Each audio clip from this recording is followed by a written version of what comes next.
Hello అండి అందరికీ. Welcome back to our channel. So, ఈరోజు చెప్పబోయే స్టోరీ అయితే చాలా ఇంట్రెస్టింగ్‌గా ఉంటుంది. అస్సలు స్కిప్ చేయకుండా మొత్తం వీడియో చూడండి. అసలు ఈ వీడియో దేని గురించంటే బ్లాక్ మ్యాజిక్ గురించి. ఒక అబ్బాయి తన లైఫ్‌లో ఎన్ని ఇబ్బందులు పడ్డాడో ఆ బ్లాక్ మ్యాజిక్ ద్వారా మీరు ఈ వీడియోలో చూస్తారు. సో, ఇంక లేట్ చేయకుండా వీడియోనైతే స్టార్ట్ చేసేద్దాం. నా పేరు మహేష్. నేను హైదరాబాద్‌లో చదువుకుంటున్నాను. అయితే మా నేటివ్ ప్లేస్ వచ్చేసి ఆంధ్రప్రదేశ్. అంటే చుట్టాలందరూ అక్కడే ఉంటారు. అమ్మమ్మ, తాతయ్య వాళ్ళు గూడా అక్కడనే ఉంటారు. నేను ఎలాంటి పర్సన్ అంటే నాకు ఎవరితోనైనా మాట్లాడడానికి చాలా ఇబ్బంది పడతాను. కైండ్ ఆఫ్ ఇంట్రోవర్ట్ పర్సన్‌ని నేను. నేను ఎవరితోనూ అంతగా మాట్లాడను కాబట్టి నాకు ఫ్రెండ్స్ కూడా చాలా తక్కువనే ఉంటారు. ఇంకా నా స్టడీస్ విషయానికొస్తే నాకు చదువుకోవడం అంటే చాలా ఇంట్రెస్ట్. నన్ను ఇంట్లో గూడా పుస్తకాల పురుగు అది ఇది అంటారు. కానీ నేను స్టడీస్‌లో మాత్రం టాప్ నాచ్ ఉంటాను. ఎటువంటి సిట్యుయేషన్ అయినా కానీ నా బెస్ట్ ఇస్తాను స్టడీస్‌లో. ఒకరోజు ఏమైందంటే అమ్మమ్మ వాళ్ళ ఇంటి దగ్గర నుంచి నాకు ఫోన్ వచ్చింది. ఏమనంటే వచ్చే నెల అక్టోబర్ కదా! దసరా హాలిడేస్ ఉంటాయి. ఇంటికి రా. మంచిగా ఇక్కడ ఒక ఫ్యూ డేస్ ఉండి వెళ్దువు మీ ఇంటికి అని చెప్పేసి నాకు ఫోన్ చేశారు. నేను కూడా ఏం చేశానంటే సెప్టెంబర్ కాబట్టి ఒక 15 డేస్ ముందుకే నేను ఇలా ఫెస్టివల్స్ ఉంటాయి కదా! అని చెప్పేసి టికెట్స్ అయితే బుక్ చేసేసుకున్నాను. ఇక్కడే అసలైన ట్విస్ట్ అనేది స్టార్ట్ అయింది. నేను కరెక్ట్‌గా ఊరెళ్ళే ముందు రోజు నాకు హెల్త్ అనేది చాలా అంటే చాలా పాడైపోయింది. ఎలా అయ్యేదంటే ఫీవర్ వచ్చి తగ్గిపోయేది. చేతులేమో మెలికలు తిరిగిపోయినట్టు అయ్యేది. లేకపోతే ఎక్కువ కంట్లోంచి వాటర్ రావడం అలా అయ్యేది. ఇలా కాదని చెప్పి నేను డాక్టర్ దగ్గరికైతే వెళ్ళాను ఆ రోజే. డాక్టర్ నన్ను చెక్ చేసి నీకేదో లైట్ ఫీవర్ స్టార్ట్ అవుతున్నట్టుంది అని చెప్పి పారాసిటమాల్ టాబ్లెట్ ఇచ్చి వేసుకోమని చెప్పారు. నేను ఇంకా హాస్పిటల్ నుంచి రూమ్‌కైతే వచ్చేసి పడుకున్నాను. అంటే నెక్స్ట్ డే నాకు జర్నీ ఉంది కాబట్టి. నిజం చెప్తున్నాను నేను పడుకున్నానే గానీ నాకు అస్సలు నిద్ర పట్టలేదు. ఎందుకంటే రూమ్‌లో ఎవరో ఉన్నట్టు, నన్ను గమనిస్తున్నట్టు, నన్ను పిలుస్తున్నట్టు, నన్ను గీరుతున్నట్టు అట్లా అనిపించింది. ఇలా కాదు అని చెప్పేసి నేనేం చేశానంటే సాంగ్స్ పెట్టుకొని, ఇయర్ ఫోన్స్ పెట్టుకొని పడుకుండి పోయాను. నెక్స్ట్ మార్నింగ్ లెగిసి ఫ్రెష్ అవుదామని చెప్పి వాష్‌రూమ్‌లోకెళ్ళాను. వెళ్ళి టీ షర్ట్ తీసి చూసేసరికి నా బాడీ మీద ఎవరో పెద్ద పెద్ద గోర్లతో గీరేసినట్టుంది. అసలు ఏమైందో తెలీదు నాకు. ఒళ్ళంతా నొప్పి నొప్పిగా అనిపించింది. నాకింక బస్ లేట్ అయిపోతుందని చెప్పేసి నేను త్వరగా స్నానం చేసేసి ఇంక స్టార్ట్ అయ్యాను. ఇంటికి వెళ్ళిపోయాను. ఇంటికి వెళ్ళాక నాకు ఇలా జరుగుతుందని చెప్పేసి ఇంట్లో వాళ్ళకి చెప్పాలా వద్దా అని ఆలోచించుకునే లోపే 3 రోజులైతే గడిచిపోయాయి. ఒకరోజు మా అమ్మమ్మ నా దగ్గరికి వచ్చి ఏంట్రా ఇలా చిక్కిపోతున్నావు? ఏం పెట్టినా తినట్లేదు. అసలు ఏమన్నా అయ్యిందా? అని చెప్పి నన్ను అడిగారు. నేనేమో నాకేం ఆకలి వేయట్లేదు. ఎందుకో తెలీదు అని చెప్పి అన్నాను. అప్పుడు మా అమ్మమ్మేమో నేను 2 డేస్ నుంచి చూస్తున్నాను. నువ్వు ఏం ఫుడ్ తీసుకోవట్లేదు. ఏం అడిగినా ఏం ఆన్సర్ చేయకుండా రూమ్‌లోకెళ్ళి కూర్చుంటున్నావు. అలానే రాత్రి మాటలు ఎందుకు అంత గట్టి గట్టిగా అరుస్తున్నావు అని చెప్పి నన్ను అడిగారు. నేనేమో ఏమో అమ్మమ్మ నాకేం తెలియట్లేదు. నాకు చాలా అంటే చాలా తలనొప్పిగా ఉంటుంది. ఇక్కడికొచ్చినప్పటి నుంచి ఇంకా ఎక్కువైపోయింది నాకు అని చెప్పి నేను చెప్పాను. అప్పుడు హెడేక్ అన్నానని చెప్పేసి అమ్మమ్మ వెంటనే ఆయిల్ తీసుకొచ్చి నా తలకి ఆయిల్ అయితే పెట్టింది. అమ్మమ్మ నాకు ఆయిల్ పెడుతూ ఒక మ్యాటర్ అయితే చెప్పారు. అదేంటంటే అమ్మమ్మ నేను ఊరు నుంచి వచ్చిన సెకండ్ డే నా రూమ్‌లోకి నాతో మాట్లాడదామని చెప్పి వచ్చిందంట. నేనేం చేస్తున్నానంటే అప్పుడు ఒక మూల కూర్చొని ఏడుస్తూ ఉన్నానంట. ఆ అమ్మమ్మ నా దగ్గరకొచ్చి ఎందుకు ఏడుస్తున్నావురా అని అడిగితే నా బ్లాక్ ఐబాల్ ఉంటుంది కదా! అది మొత్తం వైట్ కలర్‌లో అయిపోయిందంట. అప్పుడు అమ్మమ్మ భయపడిపోయి చిన్న అని చెప్పి నా భుజం మీద కొట్టిందంట. కొట్టగానే ఒసేయ్ నువ్వు బయటికి పో అని చెప్పి అరిచానంట. అమ్మమ్మ రూమ్ నుంచి బయటికెళ్ళే వరకు నేను అలానే కోపంగా అమ్మమ్మ వైపే కూర్చొనున్నానంట.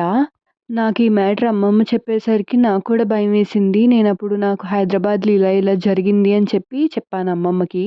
అప్పుడు అమ్మమ్మ సరే మనం ఒక పూజారి దగ్గరికి వెళ్దాము. నీకేమైందో నాకు కూడా అర్థం కావట్లేదు. ఆయన దగ్గరికి వెళ్తే అసలు ఏమైందో అతను చెప్తారు అని చెప్పి అన్నది. సరే అని చెప్పేసి నేను అమ్మమ్మ రెడీ అయ్యి టెంపుల్ దాకా వెళ్ళాము. టెంపుల్ దాకా వెళ్ళాక ఆ పూజారి గారు ఏం చెప్పారంటే ఈ అబ్బాయి మీద ఎవరో చేతులు చేశారు అని చెప్పారు. చేతులు అంటే చేతబడి చేశారు అని చెప్పన్నారు. ఆయన ఇంకేం చెప్పారంటే అబ్బాయిని ఇలానే వదిలేస్తే చనిపోయే ప్రమాదం ఉంది. అంత ప్రభావితంగా చేస్తున్నారు ఈ అబ్బాయికి చేతబడి అని చెప్పి అన్నారు. అలానే ఆ పూజారి ఏం చెప్పారంటే ఈ అబ్బాయి దగ్గరికి ఒక 2 ఆత్మలనైతే వదిలారు. ఈ అబ్బాయి ఏమైనా విచిత్రంగా ప్రవర్తించాడా అని చెప్పి మా అమ్మమ్మనైతే అడిగారంట. ఇప్పుడు మా అమ్మమ్మ నాకు హైదరాబాద్‌లో జరిగిన మ్యాటర్ అలానే నేను ఊరు దగ్గరకొచ్చాక జరిగిన మ్యాటర్స్ అన్నీ కలిపి ఆయనకి చెప్పేసిందంట.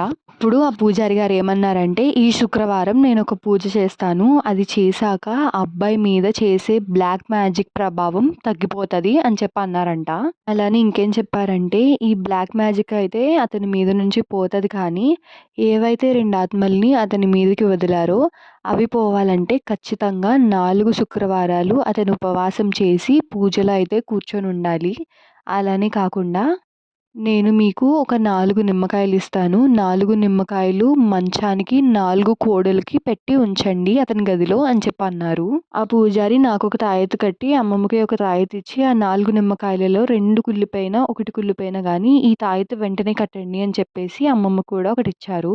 పూజారి చెప్పినట్టే అన్ని పనులు అయితే చేశాము. అలానే ఆ శుక్రవారం పూజకు కూడా వెళ్ళాము. వెళ్ళాక అక్కడ ఏమైందో నాకు మా అమ్మమ్మ అయితే సరిగ్గా చెప్పలేదు. కానీ ఒక విషయం అయితే చెప్పింది. ఆ పూజ దగ్గరికి నా కాలేజ్ బ్యాగ్‌ని కూడా తీసుకొచ్చారు. అందులో నాకు ఏమేమి దొరికాయంటే ఒక నిమ్మకాయి, అలానే నా చెప్పు ఉంటుంది కదా! నా శాండిల్స్‌ది ఒక చిన్న పీస్ అండ్ ఆల్సో నా గోర్లున్నాయి అందులో. మేమనుకున్నట్టుగానే ఆ పూజ అన్నీ కరెక్ట్‌గా అయ్యాయి. ఇంకా నాకు హెల్త్ కూడా మంచిగానే ఉంది. అంతా చెప్పాను కానీ అసలు నాకు ఈ చేతబడి ఎవరు చేశారు? ఎందుకు చేశారో చెప్పలేదు కదా! అది కూడా చెప్తాను. నమ్మిన వాళ్ళే ఇంతిలా మోసం చేస్తారా అని అనిపించింది నాకు. నేను చెప్పాను కదా! నేను అస్సలు ఎవరితోని కలిసుండను. నాకు కైండ్ ఆఫ్ ఇంట్రోవర్ట్ వైబ్స్ ఉంటాయి నా దగ్గరుంటే. సో, అలాంటిది నా లైఫ్‌లోకి ఒక అమ్మాయి అయితే ఎంటర్ అయింది. నాకు ఫ్రెండ్సే తక్కువ అంటే అమ్మాయిలైతే అస్సలు ఫ్రెండ్సే లేరు నాకు. సో, అయితే ఒకరోజు మాకు కాలేజ్ స్టార్టింగ్‌లో వాట్సాప్ గ్రూప్ అనేది క్రియేట్ చేశారు. అప్పుడు నాకు ఒక అమ్మాయి దగ్గర నుంచే మెసేజ్ వచ్చింది. ఏమనంటే, "హాయ్ మహేష్ ఎలా ఉన్నావు? కాలేజ్‌కి ఎందుకు రాలేదు?" అని చెప్పేసి మెసేజ్ అయితే నాకొచ్చింది. వాట్సాప్‌లో చూసేసరికి ఆ అమ్మాయి మా గ్రూప్‌లో ఉంది. ఎవరు నువ్వు అని చెప్పి నేను మెసేజ్ పెట్టాను తనకి. తనేమో తన పేరు అది ఇది మొత్తం డీటెయిల్స్ అంతా అట్లా అట్లా మాట్లాడుకొని స్టార్ట్ అయింది. ఫ్రెండ్‌షిప్‌గా స్టార్ట్ అయ్యి అది లవ్ వరకు వెళ్ళింది. అమ్మాయి ఎలాంటి టైప్ అంటే ప్రతి చిన్నదానికి ఫీల్ అవుతుంది. జెలస్ ఫీల్ అవుతది. కైండ్ ఆఫ్ పొసెసివ్ అని చెప్పొచ్చు. తన వల్లే నేను ఇంకా కొంతమంది వాళ్ళ ఫ్రెండ్స్ అమ్మాయిలతో కూడా మాట్లాడేవాడిని. మాకేమైనా గొడవ వచ్చినప్పుడు వాళ్ళ ఫ్రెండ్‌తో మాట్లాడి ఇలా ఇలా సాల్వ్ చేసుకునేవాళ్ళం. గర్ల్ ఫ్రెండ్ ఎవరైతే ఉందో తను ప్రతి చిన్నదానికి నేను ఎవరితో మాట్లాడినా, ఏం చేసినా, నా కాల్స్ బిజీ వచ్చినా గానీ ప్రతి చిన్న విషయానికి నన్ను జడ్జ్ చేసి గొడవ పెట్టుకుంటానే ఉండేది. మా కాలేజ్‌లో ఏంటంటే ఎంకరేజ్ చేద్దామని చెప్పేసి ఎవరికైనా సెమిస్టర్ రిజల్ట్స్‌లో ఫస్ట్ వచ్చినా, లేకపోతే ఏమన్నా ఈవెంట్స్‌లో పార్టిసిపేట్ చేసినప్పుడు ఫస్ట్ వచ్చినా వాళ్ళని నోటీస్ బోర్డ్‌లో పెడతారనమాట. నాకు కూడా అప్పుడు సెమిస్టర్ రిజల్ట్స్ వచ్చాయి. నన్ను కూడా నోటీస్ బోర్డ్‌లో అలానే పెట్టారు. తను చూసి కొంచెం హ్యాపీ ఫీల్ అయింది. తర్వాత వాళ్ళ ఫ్రెండ్స్‌తో, మా ఫ్రెండ్స్‌తో తను కొంచెం జెలస్ ఫీల్ అయినట్టు, వాడికి ఫస్ట్ రావడానికి నేనే హార్డ్ వర్క్ చేపిచ్చాను అన్నట్టు మాట్లాడేది. ఒకరోజు ఏమైందంటే తన ఫ్రెండ్‌కి, తనకి చాలా పెద్ద గొడవ అయితే అయింది. అది నాకు తెలియక నేను ఆ అమ్మాయితో ఎళ్లి మాట్లాడేవాడిని. నేనేమనుకున్నానంటే నేను తినని మోసం చేస్తున్నాను అన్నట్టు అనుకోని ఏదో గొడవ పెట్టేసుకొని ఇంక నాతో మాట్లాడడం అయితే మానేసింది. ఫ్రెండ్ నిజంగా ఎంత కన్నింగ్ అంటే మేమిద్దరం దిగిన పిక్చర్స్ తనకి పంపించి వి ఆర్ ఇన్ రిలేషన్‌షిప్ అని చెప్పి, అదని చెప్పి తనని రెచ్చగొట్టేది. తిను ఎంతలా నమ్మిందంటే ఇంక నాతో మాట్లాడడానికి కూడా అంత చిరాకనేది అమ్మాయి పడేది. తనకేమైందో తెలీదు. కొన్ని డేస్ తర్వాత తనే వచ్చి నాతో మాట్లాడి లంచ్‌కి వెళ్దామన్నది. నేనప్పుడు లంచ్ కదా అని చెప్పేసి మా ఫ్రెండ్‌ని కార్ కీస్ తీసుకొని మేము కార్‌లో వెళ్తున్నాము. అక్కడికి వెళ్ళాక బయట తను ప్రెస్ ఆన్ నెయిల్స్ తన నెయిల్స్‌కి అంటించుకుంటుంది. షేప్ చేసుకుంటున్నప్పుడు నా నెయిల్స్ చూసి, "నీకు నెయిల్స్ ఏంటి అంత దరిద్రంగా ఉన్నాయి. ఇప్పుడు ఫుడ్ ఎలా తింటావు నువ్వు" అని చెప్పేసి నా నెయిల్స్ తనే తీసింది. నేను తనని వాళ్ళ అపార్ట్మెంట్ బయట దింపేసి నేను మా ఫ్రెండ్‌కి ఇంకా కార్ ఇచ్చేసి నేను కూడా నా రూమ్‌కి అయితే వెళ్ళిపోయాను. అది జరిగిన కొన్ని డేస్‌కి తను మళ్ళీ నాతో కావాల్సుకుని మాట్లాడడం అయితే మానేసింది. ఏ కారణం లేకుండా మాట్లాడడం మానేసింది తను. ఇంకా మేము బ్రేకప్ చేసేసుకున్నాము. ఇంకా మాకు బ్రేకప్ అయిన కొన్ని మంత్స్‌కి నాకు ఇలా హెల్త్ బాగోకపోవడం, రూమ్‌లో ఎవరో ఉన్నట్టు అనిపించడం, ఏడవడం ఇలాంటివన్నీ స్టార్ట్ అయ్యాయి. నాకు తర్వాత తెలిసిందేంటంటే నా క్లోజ్ వాళ్ళే నాకు ఈ చేతబడి చేయించారు అన్నాను కదా! నా గర్ల్ ఫ్రెండే నాకు చేతబడి చేయించిందని ఆ పూజారి గారు మా అమ్మమ్మకి చెప్తే అప్పుడు నాకు తెలిసింది.